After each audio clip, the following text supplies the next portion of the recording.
de piel y mucosas. ¿Más fáciles o más difíciles que las patologías respiratorias?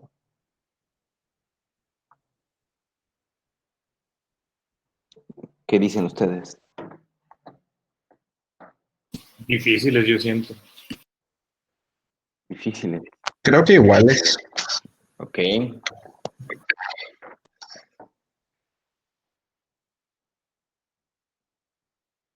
Bien, bueno. Vamos a iniciar entonces ahora sí ya la clase. Nos habíamos quedado con paperas, virus de las paperas, y nos daban una afectación inflamatoria a nivel de las glándulas salivales. Las parótidas, las más afectadas. Entonces vámonos con rubeola. Bien, bueno, ¿qué es la rubeola? La rubeola es una infección causada por un virus y está también catalogada dentro de las enfermedades exantemáticas. Vaya, ya hemos visto por lo menos exantemas que se pueden presentar tal vez en el herpes virus 1 y en el herpes virus 2, son no tanto un exantema como suele suceder en otro tipo de herpes virus, vienen siendo lesiones maculopapulares, vesiculares, eso sí es una realidad, no igual que el herpes virus tipo 3. En el herpes virus tipo 3 sí es un exantema y su reactivación, recuérdenlo, con una gran predisposición a nivel de los dermatomas. Déjenme ver quién está tratando de entrar porque va a ser el último. Bien, Gema. ¿Ok? Últimos. Bien, entonces hablábamos también del exantema con relación a herpes virus tipo 4, virus de Epstein-Barr, citomegalovirus. Nos importa o nos interesa más el que no causa enfermedades congénitas. El herpes virus tipo 6 sí es plenamente exantemático, muy febril, muy de poblaciones infantiles. Y de ahí ya vimos sarampión, que es otra enfermedad exantemática. Entonces, ahora vamos a ver otra que se llama rubeola. Rubeola se le conoce muchísimo porque propicia un exantema que se le conoce como el sarampión de los 3 días. Sí, ese es un nombre también que se le agregó. Y en su significado, en latín, si no mal recuerdo, es pequeño rojo. Entonces empezaron a darse cuenta que había poblaciones infantiles que comenzaban a tener exantemas de características, coloraciones rojas, un puntilleo exantemático eritematoso. Bueno, las edades más afectadas con relación a un crecimiento poblacional y con relación también a los esquemas de vacunación que comenzaron a surgir a nivel mundial, ahora no es exclusiva de la edad infantil, sino que también se observa una mayor incidencia actual en adultos jóvenes, principalmente arriba de los 20 años. Entonces, este tipo de datos, no solamente estadísticos, sino epidemiológicos, se van modificando conforme pasa el tiempo y conforme se pueden encontrar a lo mejor algún tipo de inmunización activa o pasiva. Es una enfermedad benigna, es en su mayoría, casi en el 80% de todos los pacientes que llegan a tener rubeola, casi todas asintomáticas. Y está también determinado por algunas asociaciones clínicas que, bueno, ya las entenderemos ahora justo en estas diapositivas. En algunas poblaciones, por lo menos se diferencia hasta un 50% de características asintomáticas en poblaciones que pueden llegar a tener menor efecto en los esquemas de vacunación, hasta un 80% de infecciones asintomáticas o estado de portador. Bien, sí también es relevante que tiene una alta relación casi con las mismas características teratogénicas que surgen con el citomegalovirus. Es decir, se parecen muchísimo. Ambos nos pueden dar una tríada de Greg. Ambos nos pueden dar las discapacidades funcionales como son la sordera, como son ceguera, como son algunas alteraciones en el sistema nervioso central, retrasos en el crecimiento intrauterino, etcétera, etcétera, etcétera. Y también los síndromes cuando sucede un puntillo eritrocitario con una gran captación a nivel de los melanocitos, causa precisamente el síndrome de Blueberry Muffin. Se llama eritropoyesis dérmica. ¿Bien? Entonces, es más frecuente observar en la rubeola un síndrome de Blueberry Muffin que en un citomegalovirus. Eso también tienen que saberlo. Pero a final de cuentas, los dos pueden tener manifestaciones clínicas muy similares. Actualmente, y si hablamos a lo mejor de esa incidencia entre los efectos teratogénicos que suceden por algún virus, es más prevalente la enfermedad por citomegalovirus que por rubeola, precisamente por la vacunación. No sucede un efecto de inmunización pasiva justo con el herpes virus tipo 5. Bueno, ¿qué vamos a decir? Pertenece al género rovivirus y a la familia Togaviridae. Es un virus de características esféricas, mide aproximadamente unos 50 a unos 70 micras, nanomicras, y contiene, como la gran mayoría de los que hemos visto, un núcleo central que contiene una nucleocápside. Dentro de sus características genéticas, pertenece a aquellos que tienen un ARN monocatenario. Y recuerden que en sus estructuras que le van a dar una protección alrededor, siempre van a encontrarse proteínas o glucoproteínas o lipoproteínas que les van a permitir tanto la adhesión como una protección adicional y que en algunos casos evita esto el sistema inmunológico.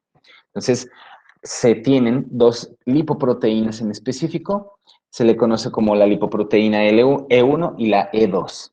Y este tipo de virus puede estar inactivo en algunas sustancias químicas, en específico alcohol, acetona, cloro y cloroformo. Son básicamente quienes las pueden inactivar. Por eso, en algunos casos se recomienda, cuando se hacen desinfecciones, utilizar algún producto avalado por, sobre todo EPA es quien lo avala, que pueda contener alguno de estos químicos, precisamente para eso.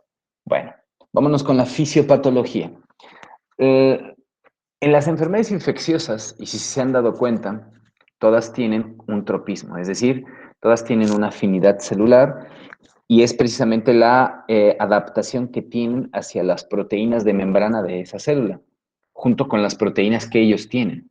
Se crea esa afinidad, se crea la adherencia y todo el proceso de replicación comenzará. Las enfermedades virales que hemos revisado, recuerden que tienen alta afinidad por el epitelio cilíndrico ciliado. En este caso, la mayoría también de lo que hemos visto tiene un ingreso a través de mucosas o a través de la infección de células respiratorias y de ahí se diseminan de una forma, vamos a llamarla virémica, es decir, pasan hacia el torrente sanguíneo, pero previamente en su mayoría a infección de ganglios locales y ganglios regionales. En algunos casos puede ser una exacerbación muchísimo más sistémica. Bueno, ¿qué pasa con la fisiopatología de este virus? Lo que hay que diferenciar son las dos formas que se está presentando, tanto una infección en aquellas personas postnatales, que recuerden son edades infantiles, ahora son edades de adultos jóvenes, o una infección congénita. Este tipo de virus ingresa a través del epitelio respiratorio de la nasofaringe y de ahí podemos deducir entonces que la principal transmisión se da precisamente con las partículas en aerosol. Cuando se transmiten estas gotitas de flush, ingresan hacia el huésped comienza entonces a adaptarlas, a evadir los mecanismos naturales de defensa, que son el pelo, el moco, etcétera, y de ahí comienzan a tener la adherencia para la replicación. Entonces, esta adherencia surge a nivel del epitelio, invade propiamente el epitelio, de ahí se va a una fase que se conoce como viremia primaria, y en la viremia primaria lo que sucede es una dispersión a nivel hematógeno a través de los ganglios linfáticos regionales y de ahí se puede ir hacia algunos procesos más distantes. Es decir, desde el primer momento en el que ya está teniendo una invasión al epitelio respiratorio, sucede muy rápida la infección a nivel sistémica por diseminación hematógena. Entonces, se va hacia los vasos linfáticos, recuerden que viene siendo el primer reservorio, y de ahí tenemos replicaciones constantes a nivel del sistema retículo endotelial. Una de las características es que tiene una segunda viremia. Sucede algo muy parecido como el herpes virus tipo 3, viremia 1, viremia 2, en donde casi la mayoría de todas estas enfermedades que tienen una segunda oleada de viremia van a mantener una mayor sintomatología al finalizar la segunda. ¿Por qué? Porque hay una mayor reacción inmunitaria. En la segunda viremia o viremia secundaria, sucede aproximadamente a los 6 a 20 días posterior a la infección. Y de ahí ya puede existir el virus en diferentes órganos o sistemas. Vuelve a tener una alta relevancia los ganglios linfáticos, que son los que principalmente la van a diseminar junto con toda la vía hematógena, pero ya también puede estar presente en la orina. Dijimos que se llamaba viruria. Puede existir presencia a nivel del líquido cefalorraquídeo en aquellas personas que sí tengan una inmunidad más deprimida. Puede existir también presencia a nivel del saco conjuntival, a nivel del líquido sinovial inclusive, y algo también importante es que puede tener un paso a través de la leche materna. En madres que tienden a infectarse en un puerperio temprano y que están amamantando, se les tiene que indicar que eviten por lo menos en unos 10 días la lactancia de estos pequeñitos. ¿Bien? Y entonces recuérdenlo, termina la viremia secundaria y ahora viene la erupción cutánea. Esto es muy relativo y los vuelvo a repetir en virus, sobre todo que tienen segundas oleadas de viremia. La eliminación para el contagio se da alrededor de los 3 a 8 días aproximadamente posterior a la infección. Una persona puede ser contagiosa hasta 14 días después de que se ha presentado el exantema. ¿Okay? Bien. Déjenme ver por qué. Vamos a darles chance que ingresen, porque tal vez algunos no tengan como buen internet. Varios de ustedes se comunicaron conmigo que estaba fallando. Bueno, fisiopatología también, de lo que hay que entender es la segunda forma en la que se puede presentar las características clínicas. Uno es a nivel postnatal, es decir, cuando una persona ya ha nacido y que ya ha desarrollado un sistema inmunológico o que está en etapas de desarrollarlo, es decir, un neonato hasta la edad adulta.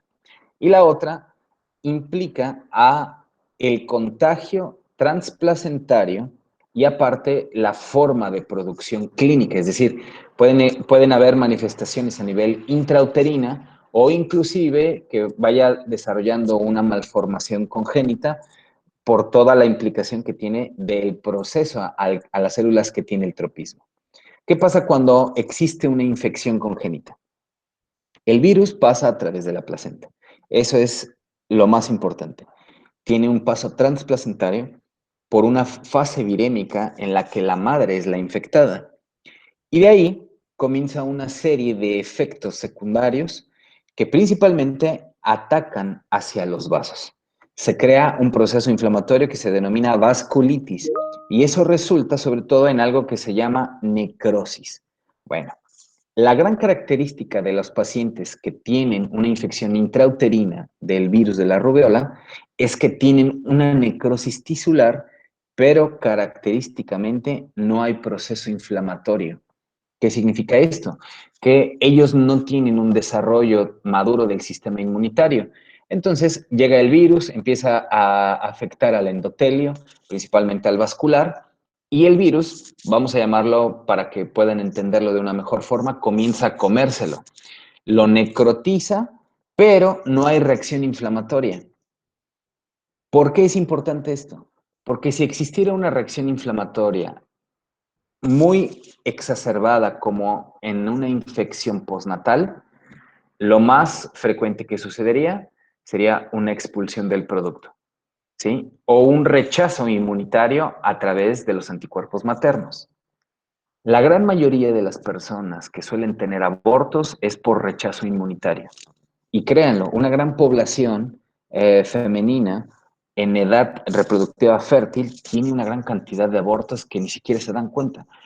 Yo recuerdo, y eso viene mucho en Lange Papadakis, en la parte de malformaciones congénitas y aborto, viene explicado cuál es la incidencia y la prevalencia de los abortos en donde una mujer ni siquiera se da cuenta. Lo confunde muchísimo con un manchado intermenstrual, que en algunos casos, entre comillas, vamos a llamarlo, dice, pues sí, ya me ha pasado antes, pero en su mayoría si se hace un estudio anatomopatológico, en realidad representa todas las porciones membranosas ya de una unión entre el endometrio y la formación precisamente de la mórula.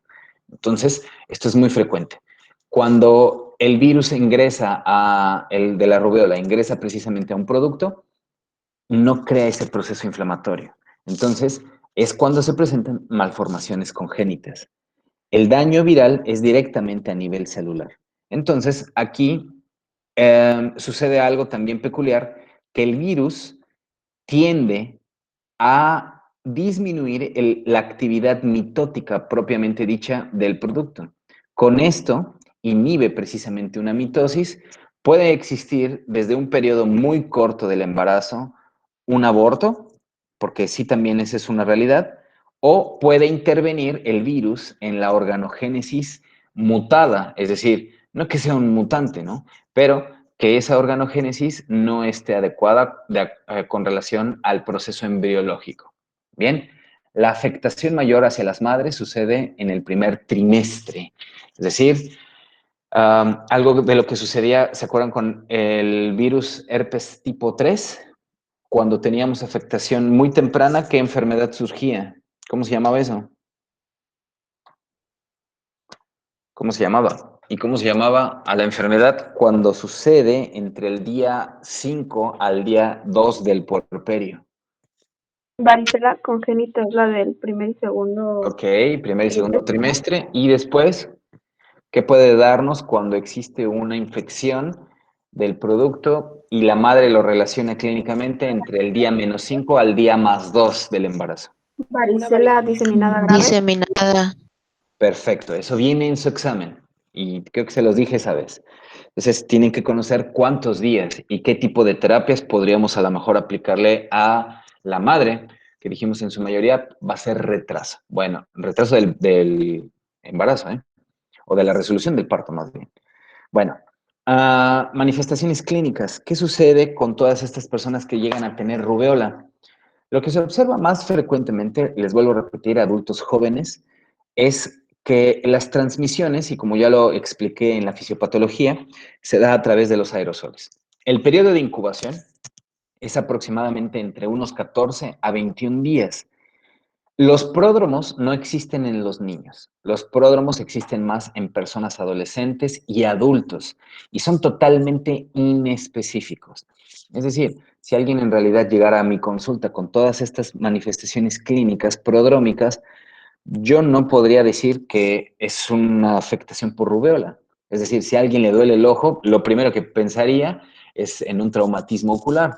Segundo, en una infección muy probablemente de características bacterianas. Número tres, en una infección viral. Y de ahí me iría a un gran proceso de descartar enfermedades. Pero los pacientes adultos jóvenes sí pueden llegar a tener en los primeros 5 días pródromos. Esos pródromos, obvio, suceden antes de la erupción. Entonces, ¿cuáles son? Dolor ocular.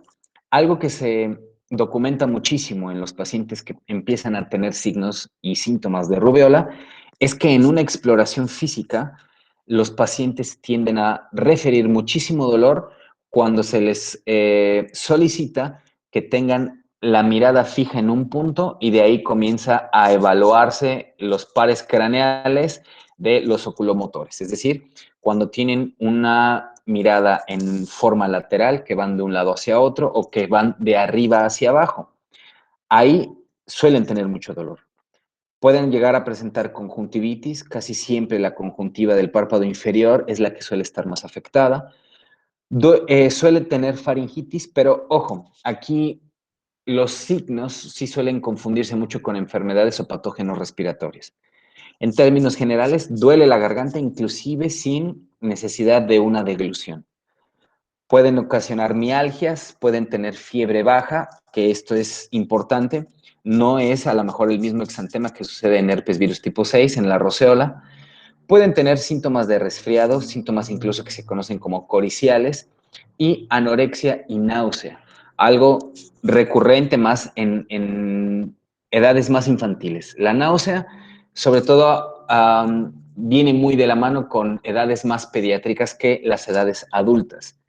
Y algo muy importante, comienzan con linfadenopatía sensible. ¿Sí se entiende qué es una linfadenopatía sensible, chicos? ¿Sí se acuerdan o no? ¿Qué es una linfadenopatía sensible? La inflamación de un ganglio linfático. Muy bien. Y entonces en esto, si es sensible, ¿va a tener o no va a tener dolor? Sí. Muy bien. Entonces van a tener ganglios inflamados. ¿Cuáles son los ganglios que se les van a inflamar a los pacientes con rubiola? Los auriculares y los suboccipitales posteriores, ¿sí? Son los dos más recurrentes en estos efectos prodrómicos de la infección. Auriculares y suboccipitales posteriores. Bueno, hay algo también muy en el trance de los efectos prodrómicos hacia la erupción exantemática que se conoce como un enantema. Ya hablábamos que son enantemas. Entonces, hasta ahorita hemos visto enantema que sucede en qué enfermedades. La anterior que vimos ayer era sarampión. ¿Y cómo se llamaba ese enantema? Manchas de Koplik. Manchas de Muy bien. Koplik. Y antes del enantema en el sarampión vimos unas en roceola, Las de Nagayama. Nagayama. Esta es otra tercera, se llama signo de Forchheimer. ¿Sí? El alemán que la describió le puso precisamente su nombre y se llama signo de Forchheimer. Sumamente difícil de encontrarlo y sumamente también difícil de asociarlo. ¿Por qué? Porque se trata de una afectación que únicamente se ve en el 20 al 30% de los pacientes. Vuelvo a repetir, está en el trance de los datos prodrómicos hacia la erupción cutánea, es decir, el exantema. Y tiene que ver con petequias puntiformes, pero en el paladar blando. Bien, todos ustedes ahora con la lengua toquen precisamente el paladar duro y el paladar blando.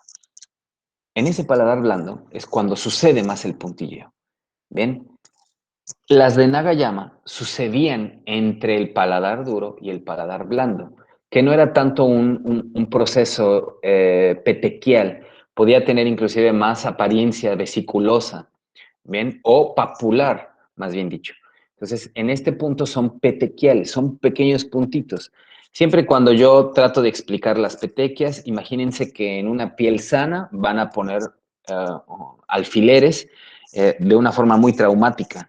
Entonces, cuando sucede ya la regeneración tisular, se empieza a ver un puntilleo y esa es una petequia. ¿Bien? Inclusive se asocia muchísimo con manazos o con nalgadas. Si alguien ha visto cómo a una persona, sobre todo en edades infantiles, les dan nalgadas y les quedan todas las nalgas rojas, bueno, eso es una petequia. Cuando le dan una bofetada a alguien, eso es una petequia. ¿Por qué? Porque se rompen vasos. Entonces, una petequia es precisamente el signo de Forchheimer. El signo de Forchheimer, recuérdenlo, no sucede en todos los pacientes, únicamente entre el 20 al 30% de ellos. Y ahora sí, viene el rash cutáneo. El rash cutáneo está muy bien delimitado y aparte trata como de tener ciertas asociaciones. Se trata de un exantema maculopapular. No hay vesículas, no hay pústulas, no hay úlceras. Y en los adultos suele ser pruriginosa, en los pequeñitos no. Bien, tiene una coloración rosa discreta y las características en tamaño de 1 a 4 milímetros. Comienzan sobre todo en la cara y en el cuello. Y de ahí van teniendo una extensión que se llama extensión centrifugante. Significa entonces que va a irse hacia el tronco y hacia las extremidades. ¿Por qué es importante este exantema? Porque les vuelvo a repetir, en algún punto se le denominó a la enfermedad el sarampión de los 3 días. Estas desaparecen específicamente en ese tiempo. No vamos a tener más allá de 4 días de aparición de este proceso maculopapular. Entonces, los pacientes cuando suelen tener afectaciones en la piel de estas características, casi siempre llegan al día siguiente. Entonces, en nuestra investigación, y sobre todo si son edades infantiles, nos van a decir, pues bueno, empezó el día de ayer y ahora es el segundo. Si asociamos todas las características y logramos ver a lo mejor el signo de Forchheimer, si podemos encontrar las adenopatías a nivel auricular, suboccipital. Y aparte, lo relativo de esto es que el paciente usualmente no va a tener antecedente de vacunación. Entonces, podremos asociarlo muy clínicamente hacia la rubeola. Bien, clínicamente, y eso es una realidad, es muy difícil distinguirlas. Si llegara una roceola, una rubeola, que son las que más se parecen entre ellas, son muy difíciles. Bien, entonces habrá que hacer algún otro tipo de preguntas o irnos directamente a los diagnósticos para determinar la serología, que en la mayoría, vuelvo a repetir, son este punto de determinar inmunoglobulinas. Entonces, va a desaparecer a los 2 a 3 días. Si llegáramos incluso a tener una herramienta diagnóstica muy rápida en este punto, le podremos decir al padre o a la mamá o al adulto, no te preocupes, eso va a desaparecer. Si es que da comezón, podremos utilizar algún tipo de antihistamínico local o baños de avena, baños coloidales. No suelen tener fiebre alta, que eso es un gran punto para descartar roceola. Roceola, recuerden, va a la temperatura arriba de 40 grados centígrados. En estos no suelen pasar arriba de los 38, 38.5 grados. Bien, y esto, créanlo, también se acompaña con la presencia muy positiva de los ganglios suboccipitales y de los ganglios auriculares. ¿Ok? ¿Vamos bien? Bueno, ¿qué pasa entonces con los pequeñitos que suelen llegar a tener una infección congénita? Dijimos que el mayor riesgo sucede en el primer trimestre porque ahí hay un gran proceso de organogénesis y si hay una afectación, si hay una isquemia, si hay una necrosis, no isquemia no tanto, hay una necrosis del tejido del pequeñito, pues bueno, va a haber afectación casi como las mismas imágenes que vimos, les vuelvo a repetir, en el citomegalovirus.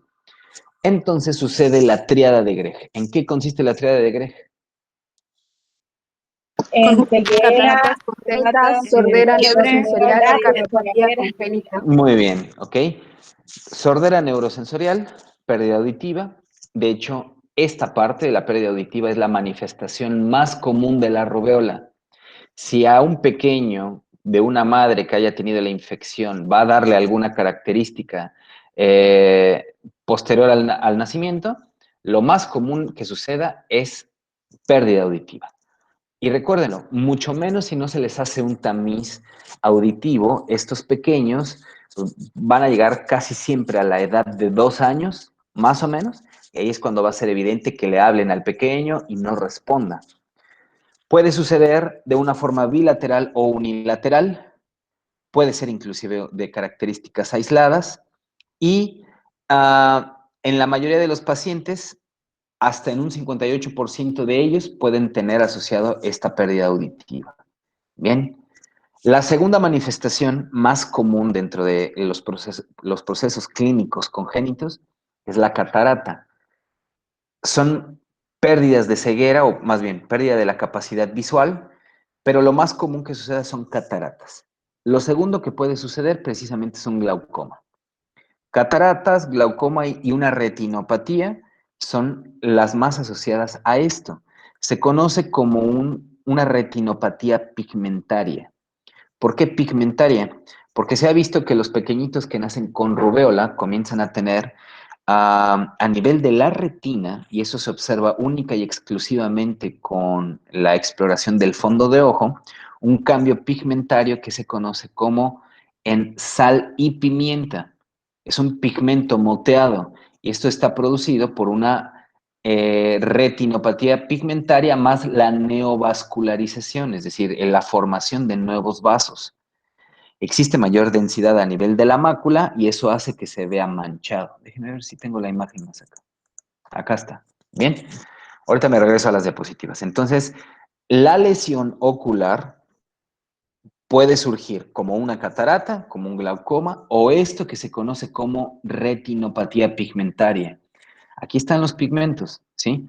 Es básicamente por eso que se le denominó cambio pigmentario o densidad en sal y pimienta. Cambio pigmentario de sal y pimienta, así se describe precisamente en los libros de medicina. Son manchas irregulares. La gran ventaja de estos pequeñitos es que si se produce una retinopatía con estas características, son benignas y afortunadamente no son progresivas. Si existiera un proceso de neovascularización severa, sobre todo que provenga de la coroides, ahí sí va a afectar y va a causar un gran problema de agudeza visual. Bueno, el tercero, así nos fuimos en orden, lo más común pérdida auditiva, lo segundo puede ser una afectación o ceguera y lo tercero una cardiopatía. Recuerden, en malformaciones congénitas no es regla de que se presenten las tres, puede estar nada más una, pueden estar dos, etcétera. Y aparte también vienen con malformaciones a nivel físico. Bueno, la tercera es la cardiopatía. Tiene principalmente en este punto persistencia del conducto arterioso. El 50% de los lactantes que tiene esta asociación se les determina o persistencia del conducto arterioso y más o menos como en un porcentaje de un 20%, estenosis pulmonar. Este tipo de afectación cardíaca también tiene mucho efecto entre más temprano sea la infección asociada con la embarazada. Casi siempre suele ser entre las primeras 10 semanas de contagio de la madre cuando está embarazada. Bien, sucede casi todo esto entre más temprano, recuérdelo, más cantidad de malformaciones congénitas. Entonces, importante saber si la madre está vacunada. Eso es algo que tendremos que investigar. Bueno, lo que están viendo aquí ya es un paciente con el síndrome de Blueberry Muffin. Es una eritropoyesis y anomalías que se conocen como dermatoglíficas. Bueno, otras manifestaciones en los pequeñitos que nacen con rubéola es retraso en el crecimiento intrauterino, en las ecografías, sobre todo que las pacientes van teniendo con sus ginecólogas o ginecólogos, y casi siempre en las mediciones a través del fémur o de la longitud cráneo-caudal, aquí se va viendo que no van avanzando en un buen tamaño y bueno, paciente que no avanza lo que se espera de acuerdo a los percentiles, lo primero que se tiene que descartar es una infección TORCH, que ya hablábamos de eso el día de ayer. Puede dar prematuridad, sobre todo asociado a nacimientos entre la semana 34 a la 37. Puede existir muerte fetal, es de hecho alta tasa de incidencia de los mortinatos, puede haber abortos, puede existir hepatoesplenomegalia y estos pequeños van a tener en los laboratorios algo que se conoce como hiperbilirrubinemia y que, ojo, puede causar también esa hepatoesplenomegalia por el aumento de las transaminasas, ictericia e incluso hepatitis. Bien, algo que habrá que evitar sobre todo en nuestros pequeñitos son ictericias dañinas que puedan crear kernicterus. Bien, bueno, lesiones óseas y cambios conductuales, que esto se va viendo ya con el paso de los años. Es decir, cuando ya el pequeñito ya va teniendo a lo mejor sus primeros años preescolares, bueno, tal vez de alguna forma no llega a captar de ninguna forma los conceptos más básicos de la escuela. Síndrome de Blueberry Muffin. Esto es más típico, y lo vuelvo a repetir, en rubéola que en citomegalovirus. ¿Ok? Puede únicamente venir de esta forma, con las manchas de color azul púrpura, o puede también venir con todas las malformaciones que ya hemos mencionado. ¿Ok? Ya hablaba de las lesiones oculares, ya les decía qué es lo que sucedía si se encuentra en un fondo de ojo esta imagen, y que afortunadamente, por lo menos para las infecciones de rubiola congénita, no es progresiva. Bien, vámonos entonces a la epidemiología. ¿Qué pasa con los datos clínicos o característicos? Existe evidencia de que la vacunación ha disminuido sustancialmente los casos no solo de aparición de una enfermedad postnatal, sino también la congénita. Eso sucedió gracias a la vacunación en los años 60 que se desarrolló en Estados Unidos. Si no mal recuerdo, en las primeras entidades, o por lo menos de lo que había leído, las primeras entidades que fueron vacunadas fueron poblaciones que tenían muchísimo hacinamiento, es decir, las poblaciones locales, indios navajos, y agarraron a una gran población en los años 60 de mexicanos de Los Ángeles y los empezaron a vacunar. O sea, fuimos los conejillos de India para la vacunación de Estados Unidos. Eso sucedió la aprobación en 1969. De ahí existe una gran cantidad de información tanto de la OMS como de los CDC de cómo ha cambiado esa cobertura y cómo ha cambiado la incidencia. Se cree que en el 2004, gracias a la vacunación, se creó una cobertura del 95%. ¿Podríamos decir que es una inmunidad de rebaño? Por supuesto, ¿sí? Entonces, una inmunidad calculada en tasas reales hasta de un 91% de la población mundial. O sea, muy bueno. En México se inició la vacunación en 1998. O sea, creo que tuvimos como mucho retraso, ¿no creen? Entonces, ya hay un esquema importante porque en las edades adultas que no habían recibido también comenzaron a vacunarse. Actualmente, quien no se haya vacunado la puede recibir sin ningún problema. Se acompaña de una vacuna en edades adultas que se llama doble viral. Bueno, casos anuales aproximados, 100,000, o sea, sí es frecuente. No tiene una predilección de sexo. La incidencia, les vuelvo a repetir, con relación a la edad cambió, y esto por la vacunación, mayores a 20 años. Antes, por lo menos de los años 2000, en la época del siglo pasado, vamos a llamarlo, las últimas 2 décadas, lo que se veía más era afectación entre los 5 a los 9 años. La transmisión y la eliminación endémica, que es la fase de contagio, al momento de que ya se están creando los anticuerpos, hay ausencia de transmisión, más bien dicho, en aproximadamente 12 meses cuando ya se ha vacunado una persona. O sea, eso es bueno. Diagnóstico y tratamiento. Asociaciones clínicas, les vuelvo a repetir, va a ser difícil a menos de que tratemos de entender varias cosas. Ausencia de vacunación. Recuerden que en rubiola, pues hay vacuna, en roceola no hay vacuna. Les hablo de estas dos porque son las que más se parecen. No se parece a una escarlatina, porque la escarlatina ya hemos hablado un poco de los conceptos, sobre todo con relación al origen. Recuerden que es en la cara y el cuello y de ahí comienza a extenderse. Eh, Se parece muchísimo más a la roceola infantil. Entonces, el punto a nuestro favor es preguntar el esquema de vacunación. En edades infantiles, las mamás a todos lados andan cargando la cartilla de vacunación del pequeño. Eso es bueno. En los adultos ni siquiera saben qué vacunas les han puesto. Yo lo veo mucho con los trabajadores que están en la empresa y si, siempre les llego a preguntar, ¿qué vacunas tienes? Tú, no sé. ¿Cómo? Una que me ponen como en diciembre. Ah, pues tal vez es influenza, ¿no? Y hasta el momento en el que les pido su cartilla es cuando ya pueden tener asociación de qué vacunas son las que tienen.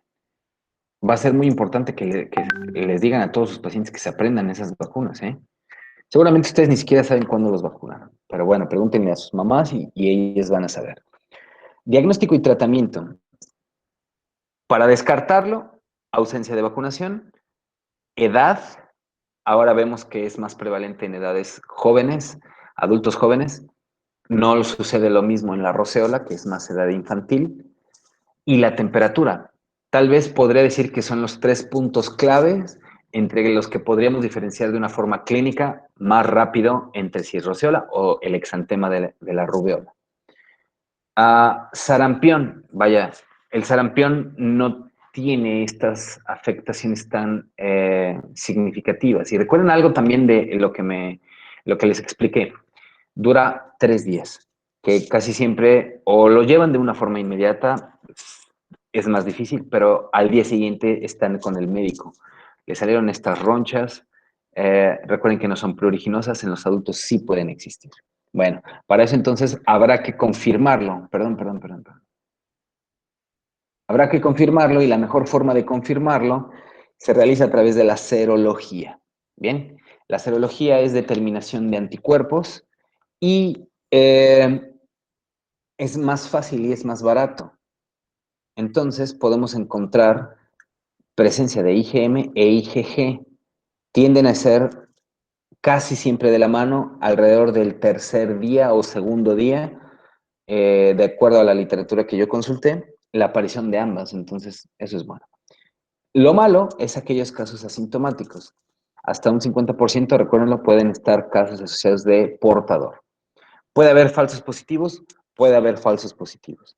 Aquellos pacientes que tengan Epstein-Barr, citomegalovirus o parvovirus B19 podrían dar un falso positivo en estas inmunoglobulinas. El cultivo viral también es altamente específico, suele tardar unos 5 a 7 días y un enzimo inmunoanálisis a través de ELISA. Bien, tratamiento sintomático. No hay un antiviral específico para el tratamiento de la rubeola. Se le pueden ofrecer todos esos antihistamínicos si es que tienen algún síntoma prurítico, baños coloidales, baños de almidón, baños de avena, lo que explicábamos en la varicela, y si sigue siendo una población adulta, se benefician mucho con los antihistamínicos. Entonces, vale la pena utilizarlos en ellos. Para pacientes que suelan tener datos de una rubeola congénita, se les especifica una inmunoglobulina. Esa inmunoglobulina trata de disminuir la respuesta hacia el virus y bueno, con ello también disminuyen los síntomas. Bien, puede haber, recuerden, en los recién nacidos, sobre todo, datos de hiperbilirrubinemia. Y para eso lo que más se utiliza es la fototerapia. ¿Ok? O ya se ve menos, pero la exsanguinotransfusión todavía puede aplicarse en algunos hospitales. Esto recuérdenlo, si siempre tenemos un paciente con hiperbilirrubinemia y un neonato, hay que evitarle el kernícterus. Bueno, vámonos entonces con el otro. ¿Dudas o preguntas con relación a rubeola? ¿Nada? Nada, entonces. Parvovirus B19. Parvovirus B19 está catalogado también como una enfermedad exantemática. Entonces, bueno, ya llevamos varias, ¿no? Se le conoce como a un virus que da una asociación clínica que se llama eritema infeccioso o quinta enfermedad. ¿Por qué quinta enfermedad? Porque fue la quinta enfermedad exantemática que se describió, pero no pertenece a los herpes virus. Este es otro tipo de virus, ¿sí? Suele tener una gran afectación de una gran variedad de síndromes clínicos. Entre ellas es el exantema, pero también está asociado inclusive a crisis de anemias aplásicas. ¿Se acuerdan qué medicamento da anemia aplásica? Cloranfenicol. Cloranfenicol. Cloranfenicol. Bueno, es más frecuente encontrar las anemias aplásicas por efectos farmacológicos. La única enfermedad infecciosa que causa anemia aplásica es parvovirus B19. Es la única. ¿Ok? Altamente adquirido en la infancia, tiene un tropismo único para unas células. Y esas células son las células progenitoras eritroides humanas. ¿Qué significa esto? Que va a afectar a aquellas células que tienden a crear, que no son las células madre totipotenciales, pero son las células que dan progenies eritrocitarias. Entonces, va a afectar muchísimo al sistema de oxigenación, al sistema inmunitario y, obvio, a todo el recambio celular que sucede en la médula ósea. Ahorita vamos a explicar qué pasa en la fisiopatología. Entonces, tenemos ya algunas características de algunos virus que tienen afinidad, ya sea por el linfocito T, que es el Epstein-Barr. ¿Quién tenía la afinidad por el linfocito B? Esto ya lo tendrían que manejar, va en su examen, ¿eh? ¿Quién era quien tenía la afinidad por el linfocito B? VIH. No, ese es TCD4. Aparte VIH ni lo hemos visto. ¿Qué? Epstein-Barr tiene afinidad por linfocito T. Y uno que vimos recientemente tenía afinidad al linfocito B. ¿Cuál era? No era el herpes. El ¿Cuál 6. herpes? Hay 6. Era el 6. A ver, ¿cuál? Herpes 4. Herpes 4 es linfocito T. Epstein-Barr. Mononucleosis infecciosa. Bueno, eso es ya para que estudien. Parvovirus B19 entonces afecta células de progenitoras eritroides. Ningún otro virus como parvovirus B19 las afecta y da precisamente exantemas en edades escolares que, ojo, viene, les vuelvo a repetir, síndromes sencillos, síndromes como el exantema, que estos pequeñitos son los que mejor semblante tienen, y también puede haber una crisis aplástica transitoria. Y en adultos se observa también algo que se llama el síndrome papular purpúrico, que es en predisposición de guantes y calcetines. Entonces, vamos a diferenciar los más graves como crisis aplásica transitoria, anemia aplásica, y el segundo, hidrops fetal, que es cuando la madre tiene una afectación a menos de 20 semanas de gestación y sucede precisamente por la afectación del virus hacia las células progenitoras de los eritrocitos. Bueno, etiología.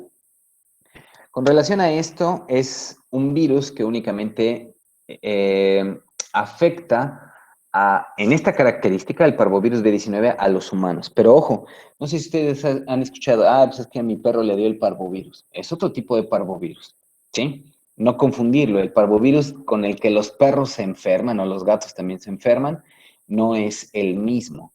Parvovirus B19 no da saltos biológicos, no tiene una mutación. Entonces, únicamente en humanos. Usualmente en animales, otro tipo de parvovirus. ¿Bien? Bueno, familia Parvoviridae, el género Erythrovirus. Básicamente nos habla de la afectación a las que realiza. El periodo de incubación suele estar entre unos 4 a 14 días, y requiere específicamente un receptor. Ese receptor se conoce como receptor de antígeno de sangre P o globóside. Bien, es una infección que entonces va a encontrar este antígeno, o más bien receptor de antígeno, en la sangre. Por eso la afinidad a las células progenitoras eritroides. Bien, y cuando existe una mayor afectación hacia este tropismo de las células eritrocitarias, va a generar una anemia aplásica. O sea, imagínense que tienen ustedes un virus en donde la afectación no es al eritrocito, no es al linfocito, es a la célula que empieza a formar a los eritrocitos. No es la célula totipotencial, pero son células intermedias, células madres intermedias, que están en la médula ósea y que se encargan de formar precisamente cada 120 días esas células. Entonces, ¿qué va a suceder? Pues una anemia, no hay un proceso de recambio celular adecuado y los niveles de eritrocitos y de hemoglobina comienzan a disminuir hasta que se crea la anemia aplásica o crisis aplásica transitoria. Bien, este virus carece de envoltura lipídica. ¿Qué más hay que decir? Resiste también al calor, resiste también a solventes, se habla que tiene un genoma estable, y la eliminación de este tipo de virus se hace a través del sistema retículo endotelial. Hablar de la fisiopatología, entonces, es hablar de la afectación a las células progenitoras de los eritrocitos. Entonces, para entenderlo, llega el virus hacia la célula,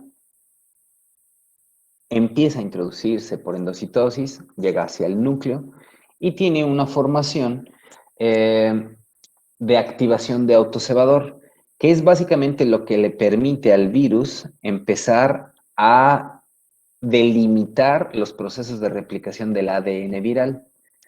Este tipo de virus se vuelve citotóxico.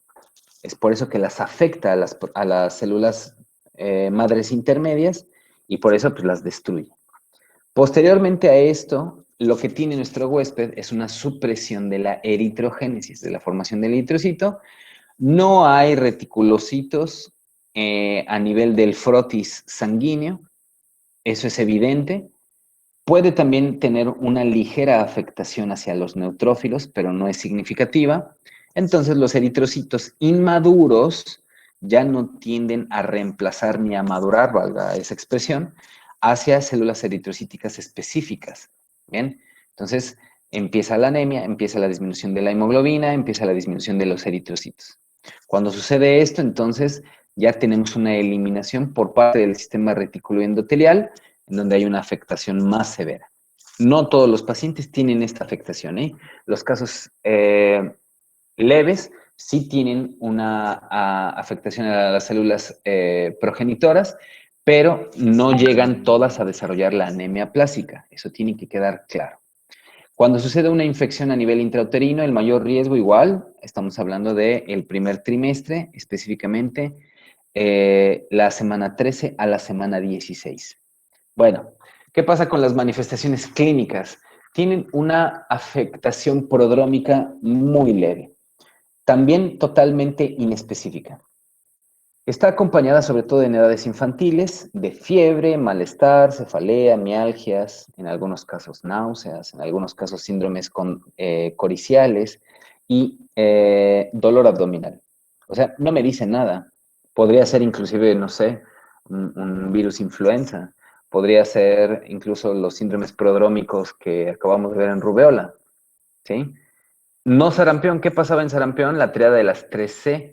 Conjuntivitis, tos, ¿y qué otra era? Coriza. Entonces, bueno, aquí no hay tos, ¿sí?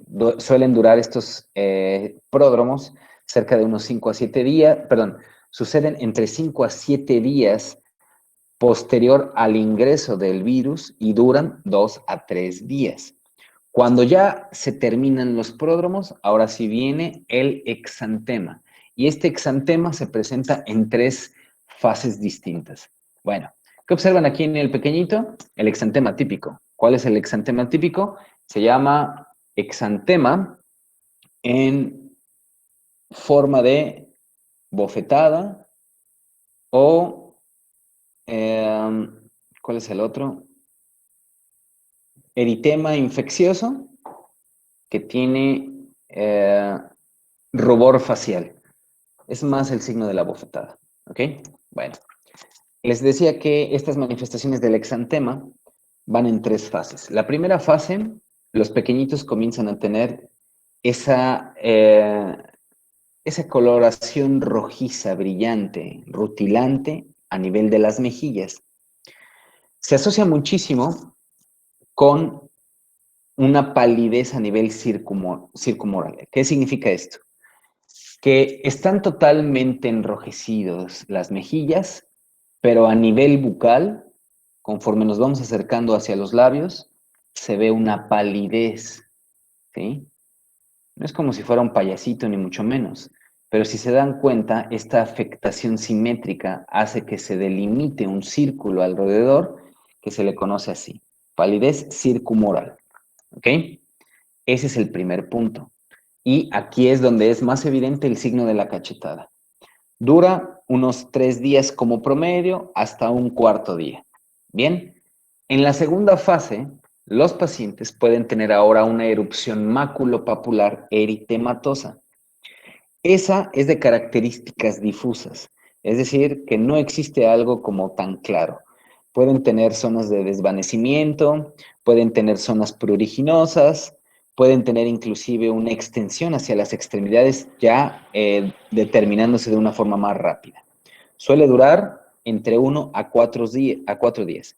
un libro de pediatría, no me acuerdo cuál fue el que leí, no ahora, hace tiempo y con el que hice las diapositivas, decía que esta erupción eritematosa se presentaba en forma de encaje. Encaje, el encaje que conocemos todos. En la tercera fase ya hay aclaraciones, pero también puede existir recurrencias. ¿Por qué surge esto? Porque en la fisiopatología se está creando un anticuerpo y ese anticuerpo es inmunoglobulina M. Cuando nosotros ya tenemos la aparición de la IgM y la causa de todos los exantemas, tanto el signo de la bofetada como el eritematoso, señala básicamente la eliminación de la viremia, es decir, ya está actuando la inmunoglobulina y entonces por eso hay manifestaciones de este tipo, sistémicas. ¿Puede existir recurrencias? Por supuesto. ¿Cuáles son las dos formas en las que comúnmente se reactivan estos pequeñitos? Por exposición muy prolongada al sol o en edades más grandes, edades infantiles o adultos jóvenes, ejercicio. Bien, son las dos cosas de reactivación. Bueno, así como ven a este pequeñito, así precisamente están la mayoría de todas las pacientes infantiles con parvovirus B19, relajados, como que la vida no les pasa, como un estudiante de medicina que no estudia, bien, así totalmente relajado. ¿Qué pasa entonces con el exantema? Rojo brillante a nivel de las mejillas, asociación con palidez circumoral. Déjenme ver si tengo otra. No, no tengo. Se ve más acá, aunque este es el que más característico tiene esta palidez. Bien. Erupción macular papular difusa, desvanecimiento también a la digitopresión, erupción eritematosa en la segunda fase, que ya se va extendiendo hacia las extremidades. Entonces, este comienza en la cara, en las mejillas, y de ahí puede tener extensión hacia las demás partes corporales. ¿Sí?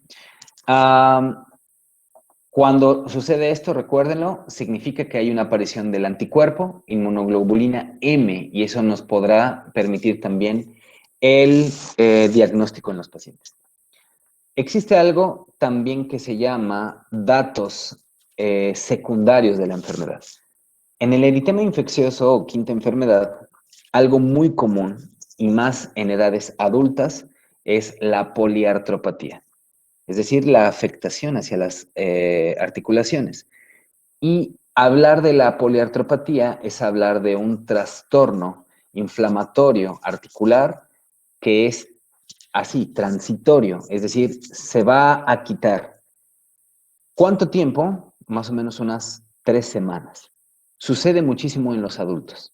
Y la mayor o las afectaciones suceden en el género femenino.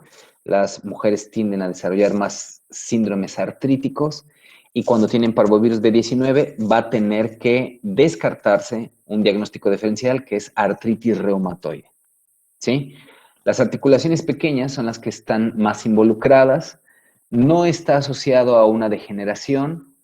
En los niños es raro, sucede más o menos como en un 10% de los pacientes y cuando ya comienza a tener resolución, la articulación que tiende a tener mayor afectación son las de la rodilla, que esto se hace una gran diferenciación con la artritis reumatoide que vienen siendo muñecas, codos y tobillos. ¿Okay? La artropatía transitoria o poliartropatía puede ser la única presentación que tenga un paciente con parvovirus B19. O también inclusive puede ser la principal presentación, es decir, puede tener a lo mejor ese exantema y con un dolor articular más severo o más, no severo, vamos a llamarlo más moderado a constante. El segundo efecto clínico que podría tener un paciente con eritema infeccioso es la anemia aplásica transitoria. Entonces dijimos que es por afectación propia de las células progenitoras y aquí los pequeñitos van a tener una afectación de una anemia severa. Entonces, ¿cómo se ven estas anemias severas? Imagínense a un paciente que está sangrando. Puede tener datos vasovagales, datos en los que tienden a desarrollar mareos, fatiga, una palidez más rápida que una anemia ferropénica y algo que se ha estudiado mucho con el parvovirus de B19 es que causa una sinergia muy importante en aquellos pacientes que tienen otro tipo de enfermedades a nivel sanguíneo, que se llaman hemoglobinopatías. Entonces, cuando tenemos una anemia plásica que no esté asociada principalmente con los medicamentos, habrá que buscar problemas ya inherentes de la hemoglobina, es decir, ya afectaciones hemáticas, ¿sí? Y ahí podríamos entonces encontrar a lo mejor al parvovirus B19. ¿Cómo se pronuncian estos pacientes? Aparte de la palidez, de la fatiga, pueden tener datos de dificultad respiratoria muy leves, podrían tener aparición de hematomas.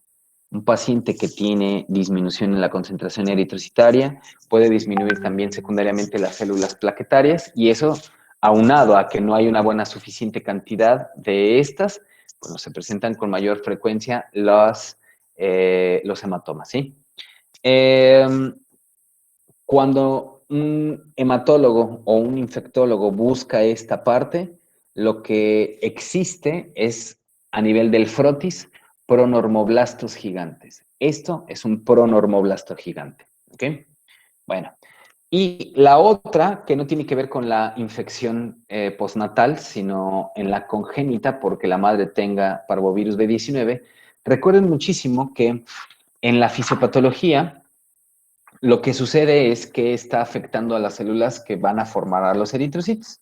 Entonces, pasa directamente hacia el producto, el parvovirus B19, y ahí va a existir también una afectación de esas células. Lo malo es que este pequeño no tiende a desarrollar una respuesta inmunitaria. El hidrops fetal representa básicamente la consecuencia más grave de este virus. Y parvovirus B19 es la causa común de hidropesía fetal infecciosa, la única que existe. Sucede más el riesgo en menos de las 20 semanas de gestación y más de estas semanas de gestación ya no sucede con tanta frecuencia. La muerte de los pequeñitos, y eso es importante, sucede hasta en un 2 al 6%. ¿Por qué? Porque ahora las detecciones ginecológicas y obstétricas que se hacen en los consultorios, por lo menos con el ultrasonido o a través de que un médico le solicita a una embarazada el ultrasonido de control, bueno, nos permite identificar que está sucediendo un aumento en el tamaño del producto de las partes blandas y entonces se asocia a una hidropesia. ¿Cuál es el tratamiento? Transfusiones, porque estos pequeñitos, recuérdenlo, no generan eritrocitos. Entonces, puede haber una muerte y ya se disminuyó. Antes de la década de los años 80, el hidrops fetal tenía una mortalidad del 80%, ahora es del 2 al 6%. ¿Qué características clínicas da? Una anemia severa fatal, puede estar asociada a un retraso del crecimiento intrauterino, miocarditis y derrames pleurales, y les vuelvo a repetir, el tratamiento es transfusional. No está asociado tanto a malformaciones congénitas como las que veíamos a lo mejor en citomegalovirus y en rubeola, es decir, un pequeñito no va a nacer con digitales rudimentarios ni con ceguera, no. O le va a dar hidropesía y se muere, o le van a dar el tratamiento y puede tener un buen pronóstico, ¿ok? Sí o sí. Y dijimos también que dentro del eritema infeccioso, la quinta enfermedad, existe algo que se conoce como la erupción purpúrica o síndrome papular purpúrico en predisposición de guantes y calcetines. ¿Qué es esto? Es una erupción que básicamente causa una afectación a los adultos jóvenes que se contagian con parvovirus B19. Ojo, no es en todos.